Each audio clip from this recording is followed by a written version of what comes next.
ಸ್ವಾಮಿ ವಿವೇಕಾನಂದರು 39 ವರ್ಷಕ್ಕೆ ಸತ್ತೋಗ್ತಾರೆ. ಯಾಕಂಗೆ ಸತ್ತೋಗ್ತಾರೆ ಅಂದರೆ ಮಕ್ಕಳೇ ನಮಗೆ ನೀತಿ ಪಾಠ ಹೇಳೋಕೆ ಅವರು ಎಂಥ ಕಟ್ಟ ಬ್ರಹ್ಮಚಾರಿ ಅಂದರೆ ಒಂದು ತೊಟ್ಟು ವೀರ್ಯ ಈಚೆಗೆ ಬಂದಿರಲಿಲ್ಲ, ಅದು ಒಳಗೆ ಸೇರಿಕೊಂಡು ಕುತ್ತಿಗೆವ್ರಿಗೆ ಬಂದು ಚೋಕಾಯಿ ಸತ್ತೋಗ್ಬಿಟ್ಟ ಅಂತ. ನಮಸ್ಕಾರ, ಡಾಕ್ಟರ್ ಆಂಜನಪ್ಪ. ಹದಿಹರಿಯದ ಮಕ್ಕಳ ಸಮಸ್ಯೆಗಳ ಬಗ್ಗೆ ತುಂಬ ಜನ ಮಾತಾಡಲ್ಲ, ನಾಚಿಕ್ಕೋತಾರೆ, ಅವರು ಕೂಡ ಹೇಳ್ಕೊಳ್ಳಲ್ಲ. ಅದರಲ್ಲಿ ಭಾಳ ಇಂಪಾರ್ಟೆಂಟು ಅಸ್ತಮೈಥುನ. ನಾನು ಮೊದಲು ನನಗೂ ಎಸಿಟೇಟ್ ಆಗೋದು ಇಂಥ ವಿಚಾರಗಳನ್ನೆಲ್ಲ ಮಾತಾಡಲಿಕ್ಕೆ, ಆದರೆ ಇದು ಭಾಳ ಇಂಪಾರ್ಟೆಂಟು. ಯಾಕಂದರೆ 98% ತೊಗೊಂಡಿರೋ ಒಳ್ಳೆ ಹುಡುಗ PUC ಸೇರ್ಕೋತಾರೆ. SSLC 98%, ಫಸ್ಟ್ PUC ಆದಮೇಲೆ ಅವನು 65%ಗೆ ಬರ್ತಾನೆ. ಯಾಕೆ ಹಿಂಗಾಗೋದ ಅಂದರೆ ಭಾಳ ಸರಳ, ಅವನ್ನ ಅಸ್ತಮೈಥುನ ಮಾಡ್ಕೋತಾನೆ. ಎಲ್ಲೋ ಕಲ್ತುಬಿಟ್ಟಿರ್ತಾನೆ, ಯಾರೋ ಫ್ರೆಂಡ್ಸಿಂದ ಗೊತ್ತಾಗುತ್ತೆ, ಮಾಡ್ಕೋತಾನೆ. ಅದರಿಂದ ಅವನಿಗೆ ರಿಲಿ ಖುಷಿ ಸಿಗುತ್ತೆ. ಅದು ಅನ್ಫಾರ್ಚುನೇಟ್ಲಿ ನಾನೇ ಓದಿದ್ದೀನಿ, PUC ಒಳಗಿದೆ ಪ್ರಜಾಮತ ಅಂತ ಒಂದು ಮ್ಯಾಗ್ಝೈನ್ ಬರೋದು, 1 ತೊಟ್ಟು ವೀರ್ಯ 20 ತೊಟ್ಟು ರಕ್ತಕ್ಕೆ ಸಮಾನ ಅಂತ. ಅನ್ಫಾರ್ಚುನೇಟ್ಲಿ ಅವೈಜ್ಞಾನಿಕವಾಗಿ ಅವನ ಬರೆದಿರ್ತಾನೆ. ಇವತ್ತು ನನಗೆ ಈ ಯೂಟ್ಯೂಬ್ ಯೂನಿವರ್ಸಿಟಿ ಬಂದ್ಬಿಟ್ಟು ಕ್ವಾಲಿಫೈಡ್ ಡಾಕ್ಟ್ರಿಗಿಂತಲೂ ಅನ್ಕ್ವಾಲಿಫೈಡ್ ಕ್ವ್ಯಾಕ್ಸು ತುಂಬ ತಪ್ಪು ಮಾಹಿತಿ ಕೊಡ್ತಾರೆ. ಭಾಳ ಬೇಜಾರಾಗುತ್ತೆ ಒಂದೊಂದು ಸಾರಿ. ಸಿಂಪಲಾಗಿ ಹೇಳ್ತೀನಿ, Baba Ramdev is a wonderful yoga therapist. ಅವ್ರು ಅಷ್ಟೇ ಮಾಡ್ಕೊಂಡಿದ್ದಾರೆ, ಅವ್ರ ಕಾಲಿಗೆ ನಮಸ್ಕಾರ ಮಾಡ್ತಿದ್ದೆ ನಾನು. ಬಟ್ ಅನ್ಫಾರ್ಚುನೇಟ್ಲಿ ಅವ್ರು ಹೋಮಿಯೋಪತಿ ಡಾಕ್ಟ್ರಲ್ಲ, ಆಯುರ್ವೇದ ಡಾಕ್ಟ್ರಲ್ಲ, ಅಲೋಪತಿ. ಆದರೆ ಕ್ಯಾನ್ಸರ್ ಕ್ಯೂರ್ ಮಾಡ್ತೀನಿ ಅಂತ ಔಷಧಿ ಬಿಡುಗಡೆ ಮಾಡ್ತಾರೆ, ಅದರಿಂದ ದುಡ್ಡು ಮಾಡ್ತಾರೆ. ಇವತ್ತು ಅವರ ಆಸ್ತಿ 10,000 ಕೋಟಿ. ಆ ಸಾಧುಗೆ ಏನಕ್ಕೆ ಬೇಕೋ ಗೊತ್ತಿಲ್ಲ. ದಯವಿಟ್ಟು ಯೂಟ್ಯೂಬ್ ನೋಡೋರು ಅವ್ರ ಕ್ವಾಲಿಫಿಕೇಷನ್ ನೋಡಿ ಕರೆಕ್ಟ್ ಡಾಕ್ಟ್ರು ಮಾತಾಡಿದರೆ ಕೇಳಿಸ್ಕೊಳ್ಳಿದ್ರೆ. ಈ ಅಸ್ತಮೈಥುನ ನಾನು ಯಾಕೆ ಮಾತಾಡ್ತಿದ್ದೀನಿ ಅಂದರೆ, I am A surgeon. 3rd MBBSನೊಳಗೆ ನಾನು ಓದೋವಾಗೆ ಫಾರೆನ್ಸಿಕ್ ಮೆಡಿಸನ್ ಇದೆ, ಅದರೊಳಗೆ ಇದು ಒಂದು ಟಾಪಿಕ್ಕು. ಸೊ ಪರ್ವರ್ಷನ್ಸ್ ಆಫ್ ಸೆಕ್ಸ್ನೊಳಗೆ ಅಸ್ತಮೈಥುನ ಬರುತ್ತೆ.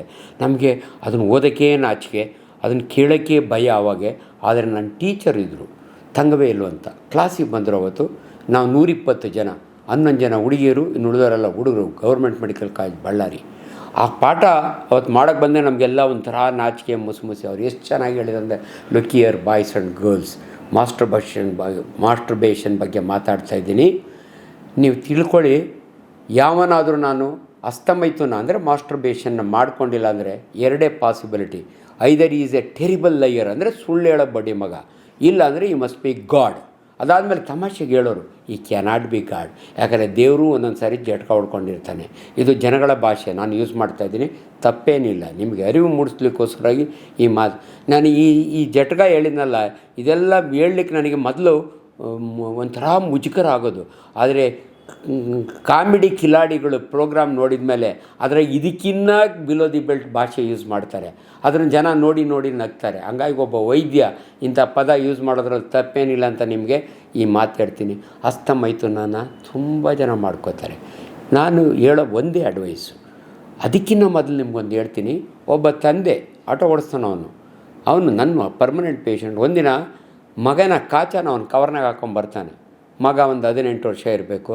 ಡಾಕ್ಟ್ರೇ ನೋಡಿ, ನನ್ನ ಮಗನ ಕಾಚ ಯಾವಾಗಲೂ ತ್ಯಾವ ಆಗಿರುತ್ತೆ, ರಾತ್ರಿ ಹೊತ್ತು ತ್ಯಾವ ಮಾಡು. ನಾನು ಅವ್ರಿಗೆ ಹೇಳಿದೆ, ಸ್ವಾಮಿ ನೀವು ಹಳ್ಳಿಯವರಲ್ವ ನಂತರ. ಹೌದು ಡಾಕ್ಟ್ರೆ. ನೀವು ಎಷ್ಟು ವರ್ಷಕ್ಕೆ ಮದುವೆ ಆಗಿ? ಅಯ್ಯೋ ಡಾಕ್ಟ್ರೇ, ನಮ್ಮ ಅತ್ತೆ ಮಗಳಿದ್ಲು, ಹೊಸ್ಕೆ ಹಾಕಿದ ತಕ್ಷಣ ಮದುವೆ ಮಾಡಿಬಿಟ್ರು. ನಿಮ್ಮದು ಹಂಗೆ. ನಿನ್ನ ಮಗನಿಗೆ 26 ವರ್ಷ, ಮೊದಲನೇ ಮಗನ ದೇವ್ರು ತಂದಿದ್ದು 26 ವರ್ಷ ಅವನಿಗೆ, ಇನ್ನೂ ಮದುವೆ ಮಾಡಿಲ್ಲ. ನೋಡಿರಿ, ಊಟ ತಿನ್ನೋದು, ಉಚ್ಚೊಯ್ಯೋದು ಹೆಂಗೆ ನ್ಯಾಚುರಲ್ಲೋ, ಸೆಕ್ಸು ಕೂಡ ನ್ಯಾಚುರಲ್.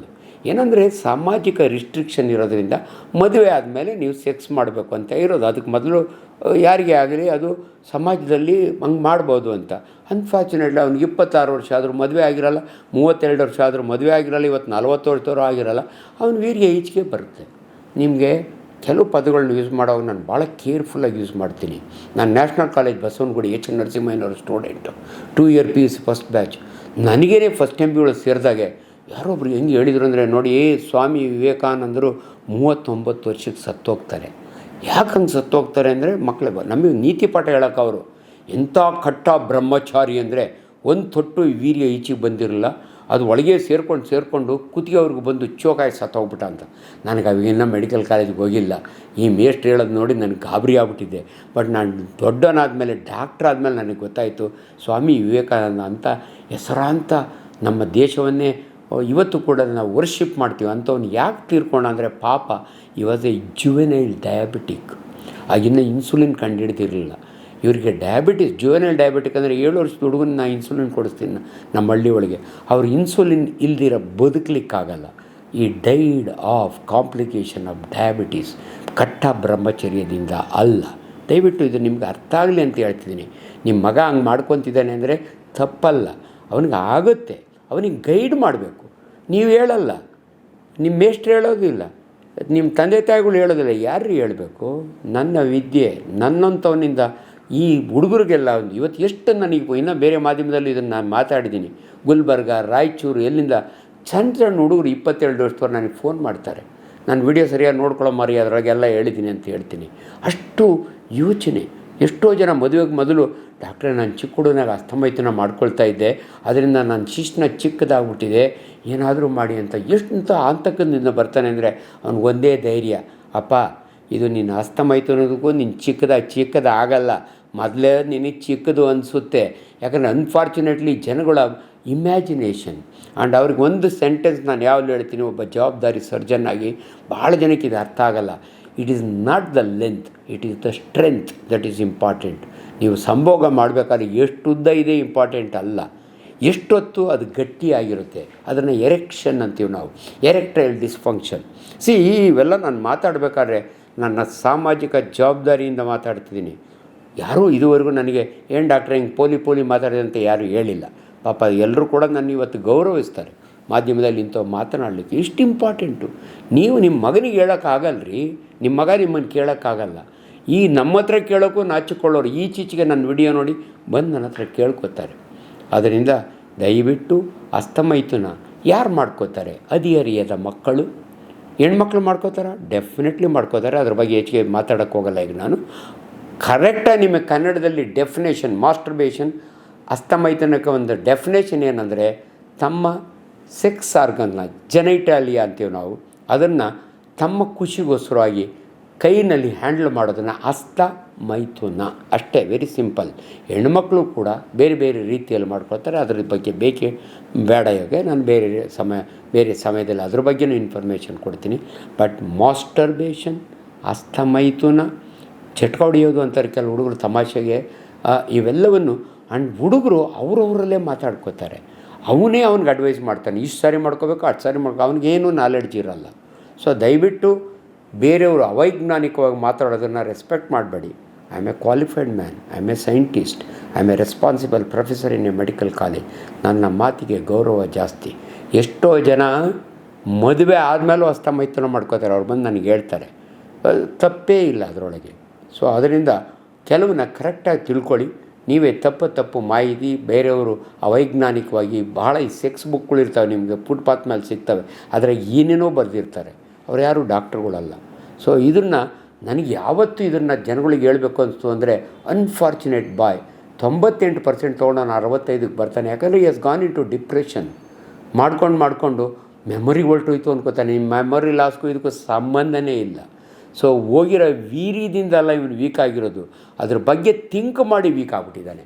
ಅದರಿಂದ ದಯವಿಟ್ಟು ಮಕ್ಕಳು, ನಾನು ಹೇಳ್ತಿರೋದು ಮಾಡ್ಕೊಳ್ಳಿ ಅಂತ ಅಲ್ಲ, ಮಾಡ್ಕೊಳ್ತಿದ್ದವ್ರು ತಲೆ ಕೆಡಿಸ್ಕೋಬೇಡಿ. ಮಾಡ್ಕೊಳ್ದಿದ್ದವರು ಇದ್ದಾರೆ, ಅಪರೂಪಕ್ಕೆ ಇದ್ದಾರೆ. ನೀವೇನು ಮಾಡ್ಕೊಳ್ಳೋಕೆ ಹೋಗಬೇಡಿ. ಮಾಡ್ಕೊಳ್ಳೋರು ಜಾಸ್ತಿ ಇದ್ದರೆ ಕಡಿಮೆ ಮಾಡ್ಕೊಳ್ಳಿ ಅಷ್ಟೇ. ಅದ್ರ ಜೊತೆಗೆ ರಾತ್ರಿ ಸ್ಖಲನ, ನೈಟ್ ಎಮಿಷನ್ ಅಂತೀವಿ. ಮಲಗಿರ್ತೀರಿ. ನಮ್ಮ ಕಾಲದಾಗೆಲ್ಲ ಹೇಮಮಾಲಿನಿ ಕನಸಿಗೆ ಬರೋಳು. ಇವಾಗ ನಿಮ್ಮ ಕಾಲದಲ್ಲಿ ಹೀರೋಯಿನ್ಗಳು ಚೇಂಜ್ ಆಗಿಬಿಟ್ಟಿದ್ದಾರೆ. ಯಾವಳ ಹೀರೋಯಿನ್ ಬರ್ತಾಳೆ ನಿಮಗೆ ಔಟ್ ಆಗ್ತದೆ. ಅದು ನ್ಯಾಚುರಲ್. ತಿಳ್ಕೊಂಬೇಡಿ ಇದನ್ನು. ಏನೂ ಅಬ್ನಾರ್ಮಲ್ ಅಲ್ಲ. ಏನೇನೋ ಭಯ ಬೀಳಬೇಡಿ. ಅಪ್ಪ ಅಮ್ಮನಿಗೆ ಗೊತ್ತಾಗ್ಬಿಟ್ರೆ ಹೆಂಗೆ ಗೊತ್ತೂ ಆಗೋದಿಲ್ಲ. ಅದು ಅವರು ಮಾಡ್ಕೊಂಡಿರ್ತಾರೆ, ನಿಮ್ಗೆ ಹೇಳಿರಲ್ಲ ಅಷ್ಟೇ. ಆದ್ದರಿಂದ ದಯವಿಟ್ಟು ಅಸ್ತಮೈಥುನದ ಬಗ್ಗೆ ಸ್ಪಷ್ಟ ಮಾಹಿತಿ ಕೊಟ್ಟಿದ್ದೀನಿ.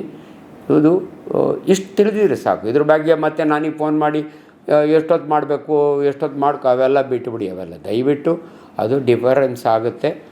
ಇಷ್ಟನ್ನು ನಾನು ಹೇಳಲಿಕ್ಕೆ ಇದೊಂದು ಅವಕಾಶ. ಸೊ GJ ಕನ್ನಡದ ಮುಖಾಂತರ ದಯವಿಟ್ಟು ನಿಮಗೆ ಇದೊಂದು ಭಾಳ ಉಪಯುಕ್ತವಾದ ಮಾಹಿತಿಯನ್ನು ಕೊಟ್ಟಿದ್ದೀನಿ. ದೇವರೊಳಗೆ ಮಾಡಲಿ. Thank you.